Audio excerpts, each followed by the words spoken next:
BC reservation పితామహుడు BP mandal జయంతి వేడుకలు ఘనంగా నిర్వహించారు. బీసీ సంఘర్షణ సమితి ఆధ్వర్యంలో డీబీఆర్ హాస్పిటల్ రోడ్లోని బీపీ మండల్ విగ్రహం వద్ద ఆదివారం ఉదయం 106వ జయంతి వేడుకలు ఘనంగా నిర్వహించారు.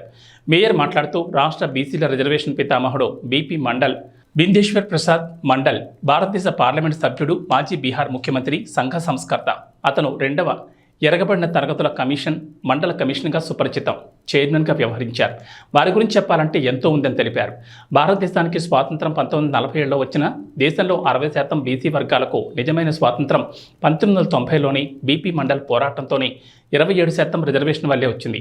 ఈరోజు బీసీ మరియు ఓబీసీ వర్గాలకు చెందిన ఉద్యోగులు కానీ మరియు బీసీ వర్గాల పిల్లలు కానీ కేంద్ర ప్రభుత్వ సంస్థల్లో విద్యా ఉద్యోగాల్లో 27% రిజర్వేషన్ పొందుతున్నారు. అంటే అది బీపీ మండల్ యొక్క కృషి, అవిశ్రాంత పోరాటం. అటువంటి మహానుభావుడి జయంతి నేడు వారికి నివాళులర్పించడం మన అదృష్టమని తెలిపారు. ఈ కార్యక్రమంలో ఎమ్మెల్సీ సిపాయి సుబ్రహ్మణ్యం, బీసీ సంరక్షణ సమితి గౌరవ అధ్యక్షుడు బుసగాన్ లక్ష్మయ్య, కార్పొరేటర్లు నారాయణ, అనిత, అకిపల్లి లక్ష్మయ్య, సాకం ప్రభాకర్, అశోక్ సామ్రాట్ యాదవ్, కేశవులు, వాసు యాదవ్, రఫీ, వెంకటరమణ, రమణ, బాబు, అరుణ్ యాదవ్ తదితరులు పాల్గొన్నారు.